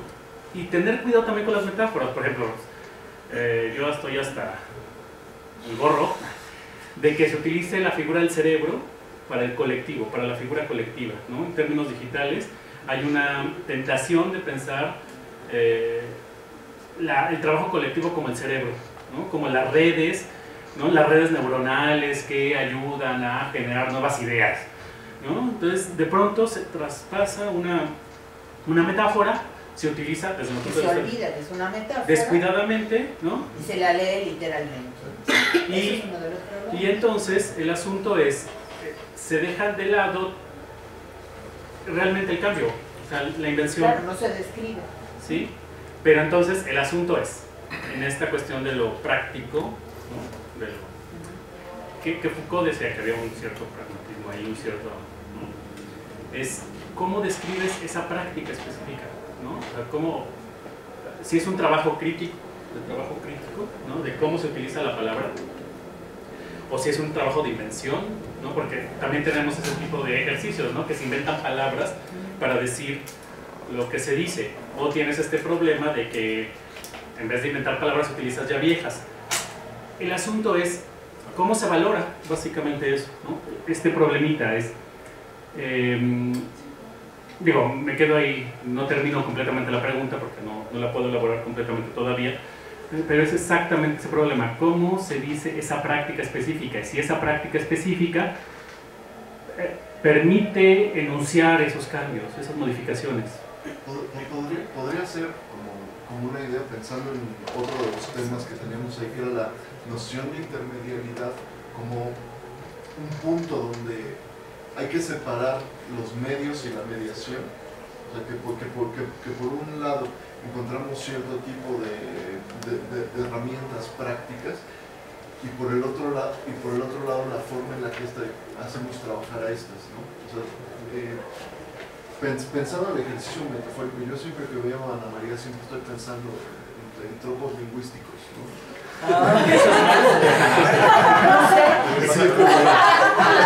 Se confunde con la imagen. De tropos a tropos. No es cuando me oyes, cuando me ves. Así girando. ¿Sí? No, es que está como el de Donnie Darko, el conejo. Pensando en el conejo de Donnie Darko. No. Estaba pensando en una canción un poco más tonta. Es una canción de Tom Waits, ¿no? Que dice: The piano has been drinking, ¿no? El piano ha estado tomando. Y todos son los ejercicios donde las cosas empiezan a hacer todas las referencias de esta corporalidad. El piano ha estado tomando y la puerta está dormida y no se abre, y todo tiene que ver con estos ejercicios donde llegamos tecnológicamente al problema de la computadora ha estado pensando, ¿no? Y este término funciona por un lado como un medio donde la computadora tendría ciertas características que se relacionarían con el pensamiento, que es la obsesión con respecto a las computadoras, y por el otro lado la mediación, que es la utilización de este problema, ¿no? Yo le quería, es uno de los supuestos que creo que nos están cuestionando, así como se está pensando a partir de la vieja oposición metafísica sensible e inteligible, a veces veo que no se está poniendo en cuestión la otra oposición metafísica, physis techne, en todos estos ejemplos, como si fueran uno lo otro de lo otro, ¿no? Y si no, nos serviría más bien pensar en términos de prótesis métrica. Yo me quedo mucho con imágenes. Entonces, en el caso del deportista, ¿cuál sería la diferencia radical entre las prótesis de las piernas y los tenis? ¿No? ¿Hasta qué punto siempre ya, a menos que pensemos en un momento original, natural, etcétera, siempre ya la tecnología está siendo prótesis de los cuerpos y los cuerpos prótesis de la tecnología? O sea, lo que existe es la intermedialidad, por eso se le llamó intermedialidad crítica. Lo primero que hacemos es dejar de distinguir entre naturaleza por lo menos, y luego y inteligencia, ¿no? técnica, eso es una salida. Pero la otra, fíjate, que la planteaste de manera interesante, es se construye un discurso en el cual se dice que la máquina hace lo que hacen los seres humanos. Y uno cree que ahí está la metáfora. Pero uno podría pensarlo al revés. Lo que ahí ponemos en cuestión es que solo los seres humanos hacen cierto tipo de cosas y que tenemos como prohibido, a no ser en una licencia poética, suponer que más bien cuando hay lenguaje de por medio, es decir, palabras y metáforas, ninguno de los dos ejemplos es natural. Diríamos, el lenguaje habla, el lenguaje dice, ni son los hombres los que hablan, ni son las máquinas. Por eso cuando la máquina no se relaciona con los hombres, uno podría decir, no, ni los hombres con las máquinas. Porque lo que estamos poniendo en cuestión es la estructura del discurso. Y suponer que todos reconocemos, en cuanto oímos una metáfora que es utilizar en un sentido incorrecto, no habitual o no normal, extraordinario, lo que es una descripción literal de las cosas. Entonces, si hacemos ese ejercicio, se responde un poco a la preocupación que teníamos. ¿Cómo hacer? ¿Cómo hacer para interrogar? Pues lo primero, lo que tenemos más cercano, es ese discurso en el cual se dice lo que se dice. Tenemos otro lugar de interrogación, y ese lugar de interrogación son los ejercicios con las máquinas. Pero ojo, porque no hay ejercicio con las máquinas que no se piense como experiencia con la máquina. Y en las experiencias el lenguaje no queda fuera. Por lo tanto, el discurso, la manera como incluso nos relacionamos, hasta afectivamente o no con la máquina, está incluido en la experiencia. Quiere decir que tampoco podemos hacer una descripción meramente empírica de un individuo frente a la máquina. Porque ese reduccionismo es el que va a ser muy difícil poder definir lo que ahí tiene lugar. Como lo decíamos cuando hablábamos de la ciencia. El científico no llega al laboratorio, deja su carga social, política, de género, idiomática y se mete al laboratorio de manera pura para relacionarse con el mundo de la ciencia. Él entra marcado y su saber, su misma práctica, el hacer un pequeño experimento estaría marcado por todo eso. En el caso de la máquina sucede lo mismo, porque estamos hablando en efecto de intermedialidad. Entonces, el término intermedialidad crítica podría ser la manera de decir no hay oposiciones antagónicas tipo inteligible, sensible, naturaleza, técnica, ¿sí? Y todas las que siguen. Eso sería una buena manera de proceder, con ese cuidado de leer a los otros cuando sí están cometiendo estos ejercicios de naturalizar las grandes oposiciones antagónicas. Ok, perdón, solamente faltan 15 minutos. ¿Quieren que sigamos o queremos preguntas y respuestas? Porque sería también como rico. Pero como ven, creo que esa es como la herencia que tenemos, ¿no? La herencia es malentendida, por supuesto, y tergiversada, ¿no? Y traicionada mucho, ¿no? Es como, de nuevo, tenemos como obsesión de preguntarnos cómo estamos pensando, ¿no? Y eso yo creo que es muy rico, ¿no? ¿Qué discurso estamos utilizando? ¿Cuáles son nuestros problemas con ese discurso? Se pueden decir las prácticas, ¿no? ¿Cómo se pueden decir ese tipo de cosas? Creo que es una herencia muy valiosa. Entonces, ¿quieren hacer preguntas o quieren que terminemos un poquito? Sí, por favor. Mira, yo he trabajado las tecnologías analógicas y ahora estoy en el paso, en la transición a las tecnologías digitales. Yo creo que hay dos tipos de tecnologías, unas que son base de los procesos, de los avances tecnológicos, y otras tecnologías que se nos han generado de consumismo, y que tenemos una relación que nos ha generado nuevos lenguajes y nos ha dividido socialmente. Yo lo veo en la Universidad Metropolitana. Los jóvenes manejan un lenguaje y los de 50 para arriba manejan otro lenguaje. Y esa vinculación entre las tecnologías nuevas no se está dando. O sea, no es que ellos los quieran rechazar, es que la universidad no tiene las posibilidades económicas para meter esas nuevas tecnologías. Nosotros, dentro de Ciencias y Artes para el Diseño, los talleres, fotografía, prensa, que antes era analógica, ahora tiene que ser digital, offset y todo, están parados. Y nosotros no podemos acceder a esos procesos por la cuestión económica. Y en el salón de clases pareciera que el profesor hablara un lenguaje y los alumnos hablaran otro lenguaje, y no existe esa relación, se ha perdido esa comunicación que existía antes ampliamente. Y entonces hay un desánimo en los jóvenes de esa no actualización de estos profesores, que aparentemente son cambios, y no. Por ejemplo, la tecnología cuesta. Yo me dedico a las cuestiones de fotografía. Si ustedes se compran una cámara como esta, están en lo semiprofesional y solo pueden ampliar un tamaño carta o un tamaño oficio porque la tecnología cuesta.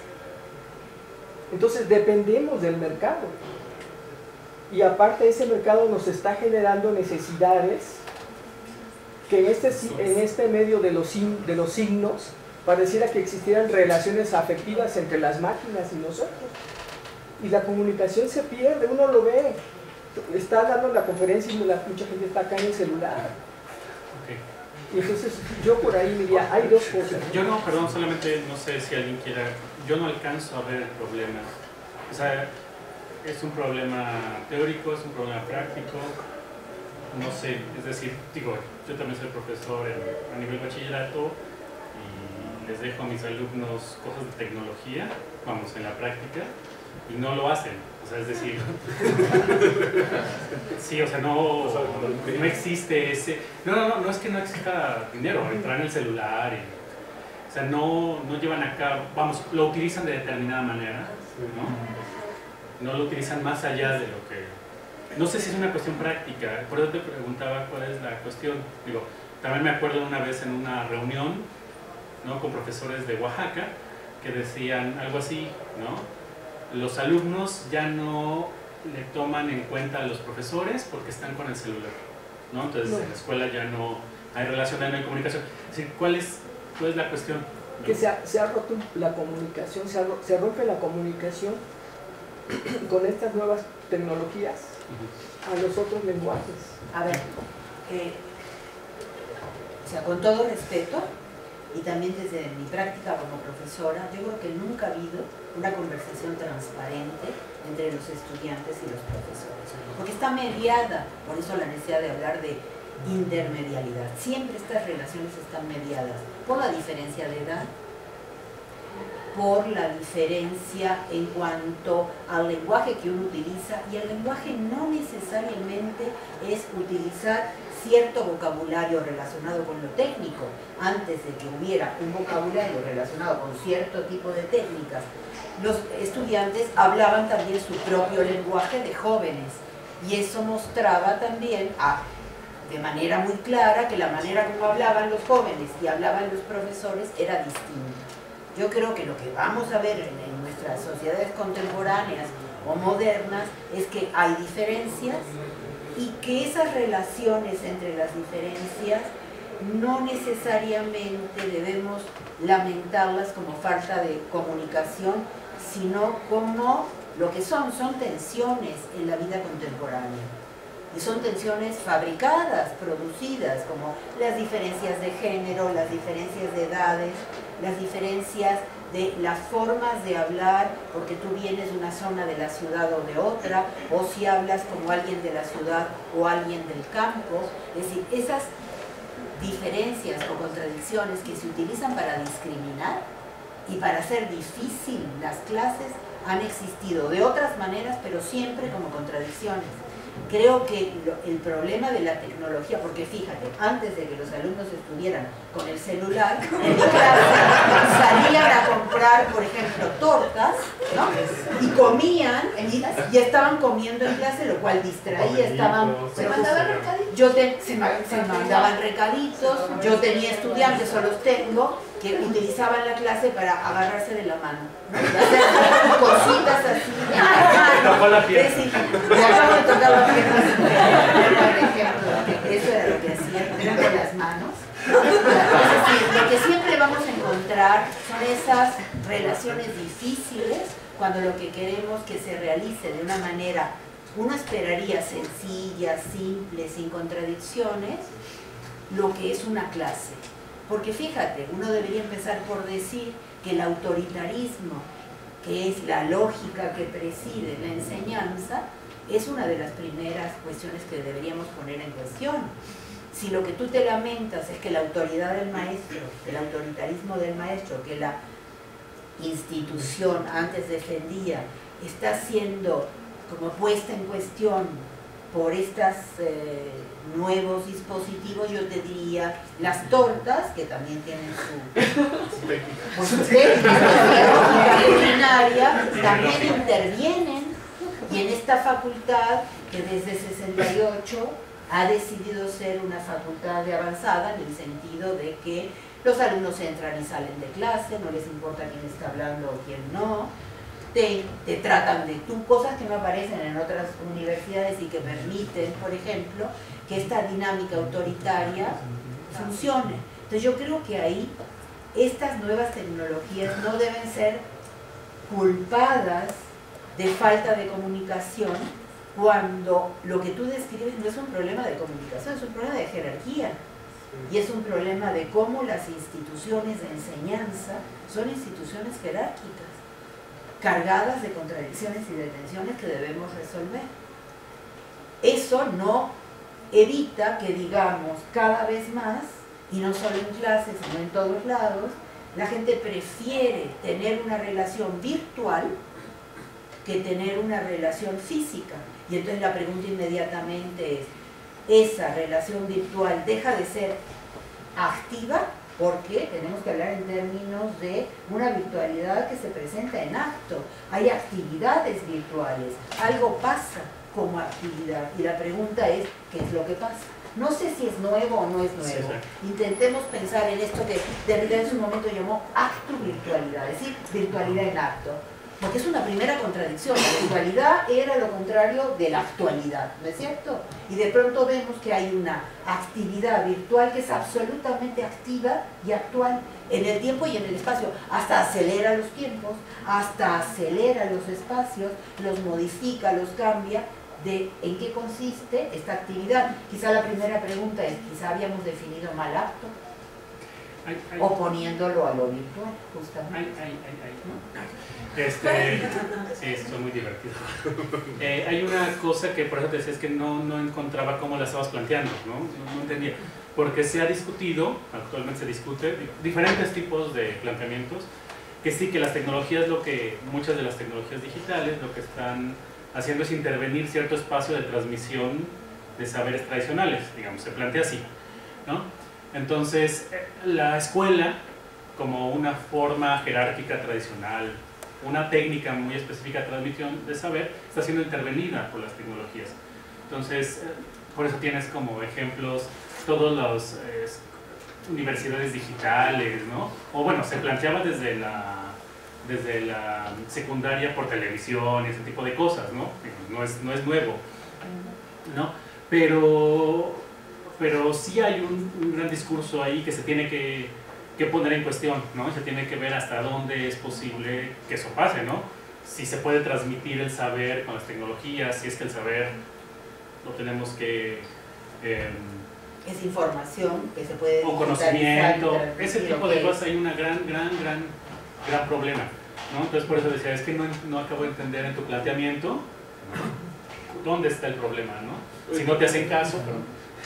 También como otra cosa que aparece es esta tensión entre público y privado, ¿no? O sea, de repente aparecen prácticas que serían propiamente privadas.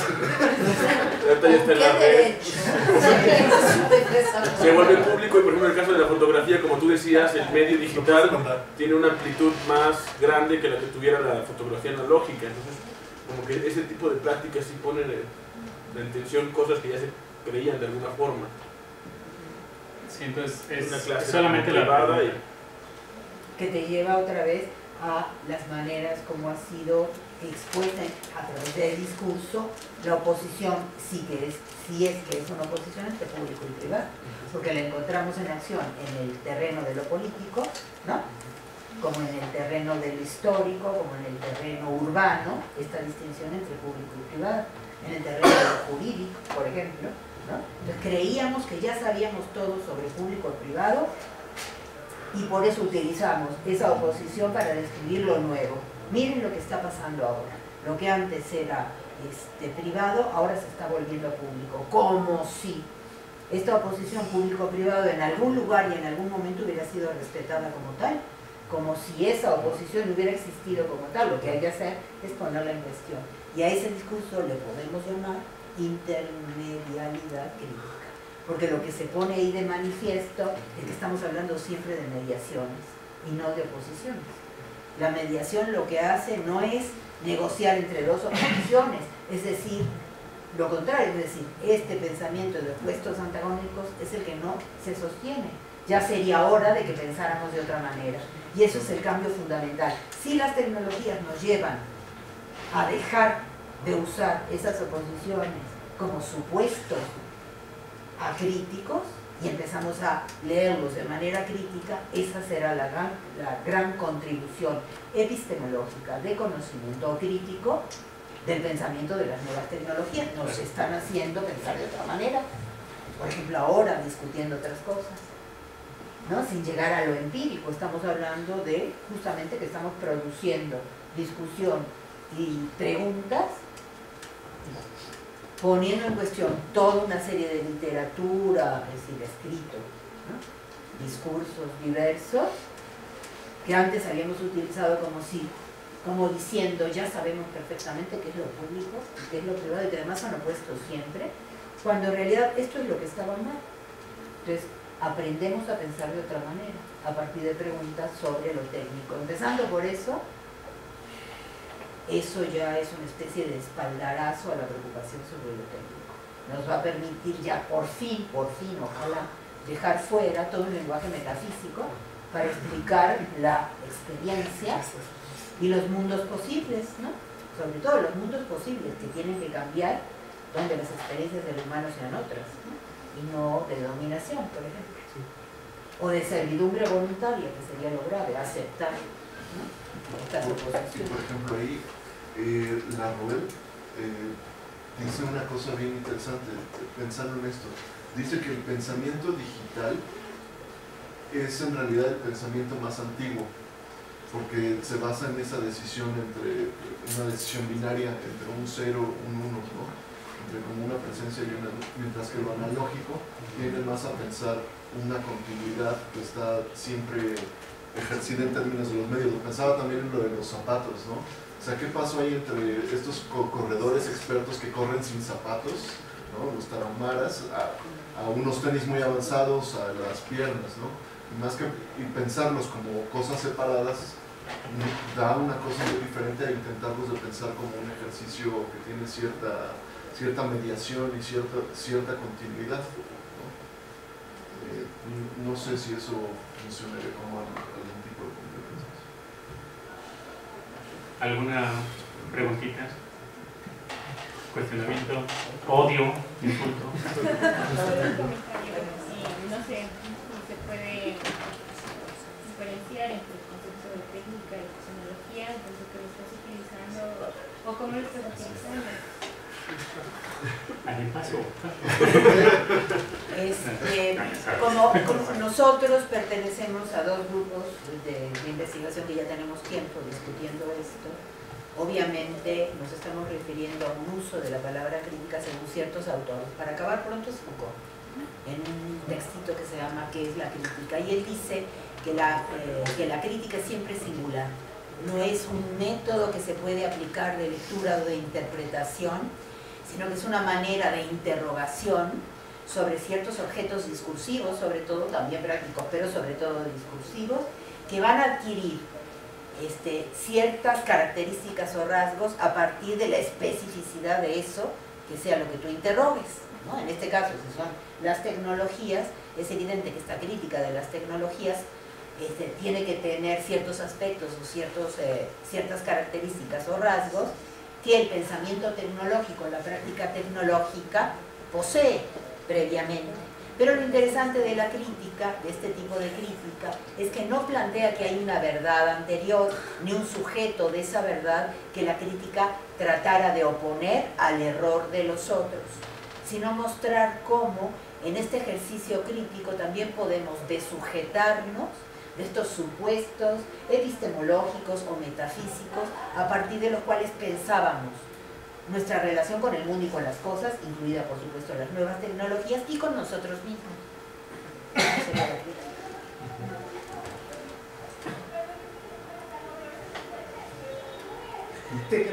Bueno,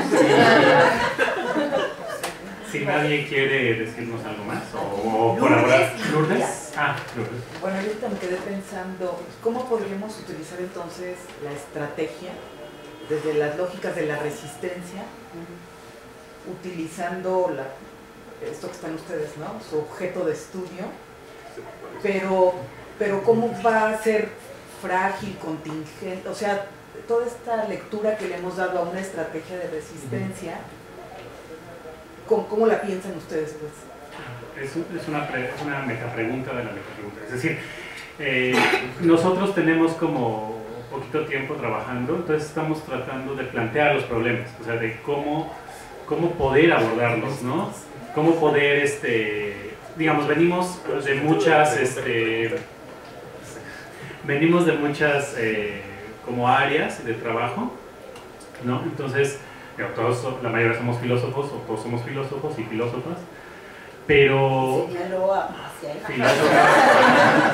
Pelo largo.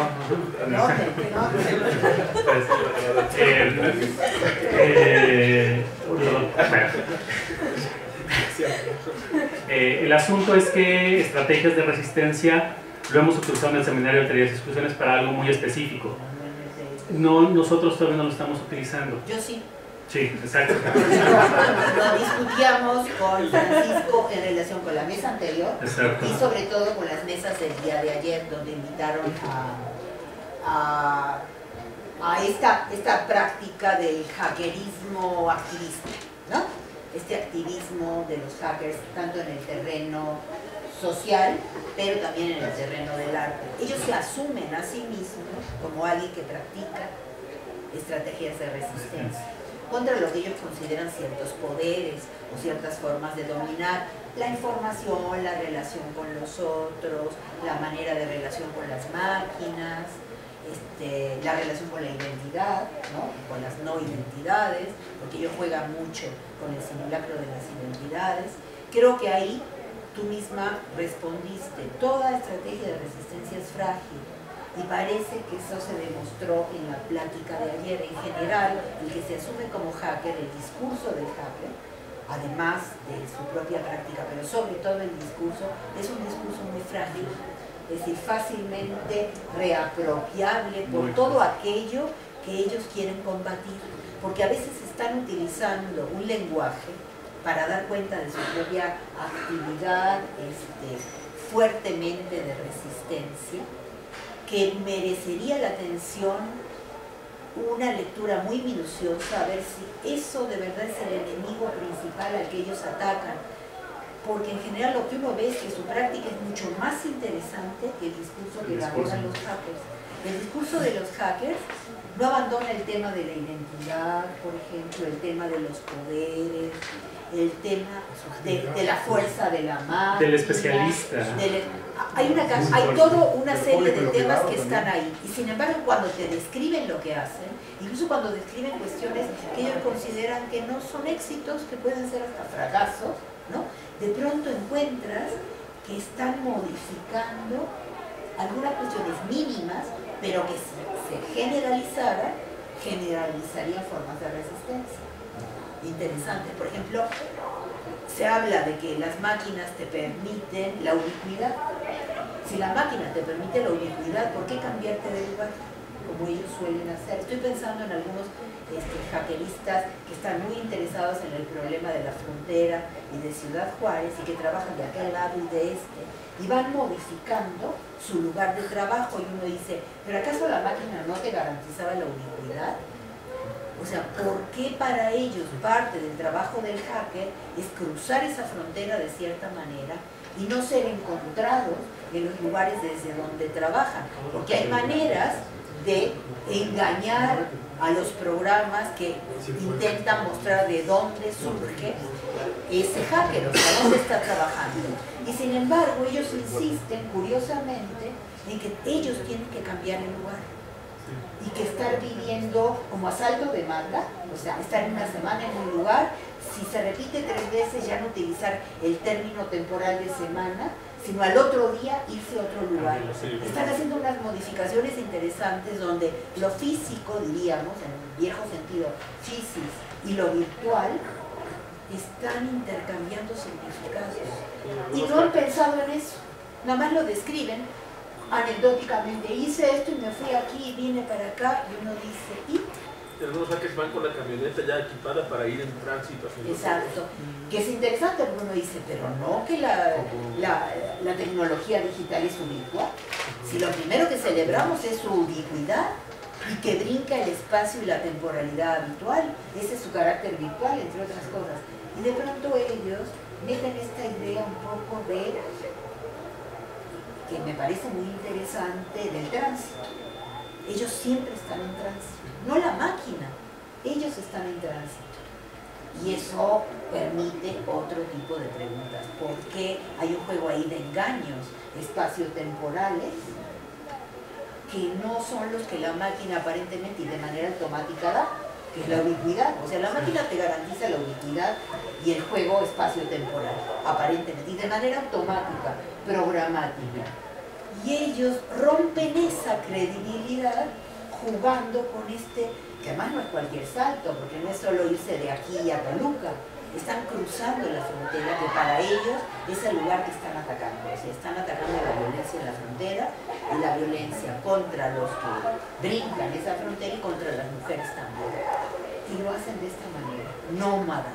Aparece un nomadismo interesante, porque el nomadismo te permite poner en cuestión la espacio-temporalidad, no la ubicuidad que le pertenece a Dios y a la máquina chance, no según los post-biologicistas, sino a otra cosa, es decir, a la resistencia, a un ejercicio de resistencia guerrillera, porque muchos se asumen como guerrilleros del tiempo, ¿no? Hay una, digamos, yo quería seguir que como tenemos poco tiempo, estamos como construyendo nuestro cúmulo de cuestiones, ¿no? Nuestra constelación problemática de cómo poder plantearlo, ¿no? Cómo poder plantear no solamente estrategias de resistencia, sino cómo elaborarlas. Entonces, tenemos como un cúmulo de problemas que han surgido en estas discusiones, la relación entre la tecnología y el acontecimiento, por ejemplo, la relación entre la tecnología y ay, se me fue. Y ahí. No, se me fue. Hay algo. El acontecimiento. Pero es la relación entre, ¿cómo decir las prácticas? Que lo señalamos aquí, como la relación entre la experiencia y la tecnología, ¿no? Este tipo de cosas han aparecido. El discurso de la tecnología o tecnológico y la misma práctica tecnológica que se han negociado. Esa relación, por ejemplo, en términos de filósofos, nosotros queremos saber, por eso se llama tecnologías filosóficas. ¿Se puede hacer filosofía con las tecnologías filosóficas? Es como pregunta, o sea, es una cuestión se podría hacer pensamiento filosófico con esas tecnologías. ¿Qué significaría ser una máquina, ¿no? Una máquina digital que implicara no solamente la planeación, ¿no? Que implicara pensamiento filosófico, ¿no? Entonces, es una pregunta, digamos, muy paradójica, ¿no? Pero nos abre como a las discusiones, ya todo lo que hemos discutido aquí y a esta discusión con Ana María. Yo como algo complementario creería que otra cosa que podría servir en estos términos con respecto a lo que hacemos en el seminario es un poco de arqueología de medios, ¿no? Pensar un poco en términos genealógicos, arqueológicos,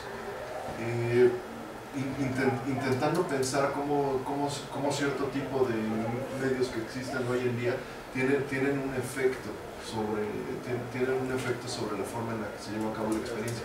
La experiencia por herencia de Francisco y por insistencia es el eje, ¿no? Pero en esos términos nos interesa explorar cómo cierto tipo de prácticas hoy en día se puede hacer un ejercicio de dónde provienen y qué efectos tienen en cómo desarrollamos nuestra reflexión filosófica. Entonces son bienvenidos, ¿no? ¿No quieren invitar a la gente? No, claro, Tenemos la página, bueno, también Alteridades Exclusiones tiene su página, ¿no? Entonces si quieren visitarlo, ¿no? Ahí tenemos mucho trabajo, de hecho, en poco tiempo, mucha planeación de herramientas también tenemos allí. Y aquí está la página de Alteridades Exclusiones, ¿no? También pueden entrar en muchos textos, mucha discusión en el de Alteridades Exclusiones, y hay una herramienta digital que, digamos, es como un producto de los dos proyectos, ¿sí? Que ahorita no está en línea, se cayó el vocabulario, entonces también visítenlo. Se cayó, bueno, es por el servidor de la facultad, que es muy malo. Se cayó el vocabulario. Era lo que suponíamos, fíjense, esta es la fragilidad también de la máquina, que hay que considerar seriamente. Y que podía pasar en el mundo. Que siempre fallan las máquinas, es divertido eso. Cada vez que tenemos más máquinas, nos damos cuenta que fallan. Ok, bueno, muchas gracias. Están invitados a las siguientes mesas. Las mesas que siguen van a ser en el aula Simón Bolívar. Entonces vamos a tener mesas bastante interesantes. ¿El aula Simón Bolívar? Al lado de la Secretaría Académica está el aula y el aula están uno frente de otro. Es donde se hacen los exámenes de posgrado cuando no hay otro lugar. Sí. Porque hay una mesa grande y sin... Está en el pasillo de la dirección, en el pasillo del ex salón de maestros. En medio de los dos hay una puerta de madera. Y ahí, bueno, hay 3 puertas de madera. Esa es la de la... Si te paras de frente, la de la derecha. Sí, ahí va a ser. Entonces, los esperamos y las esperamos. ¿Pero a qué hora es? Porque tengo... A las 4. Ah. De 4 a 6 y de 6 a 8. El siguiente mes. Gracias.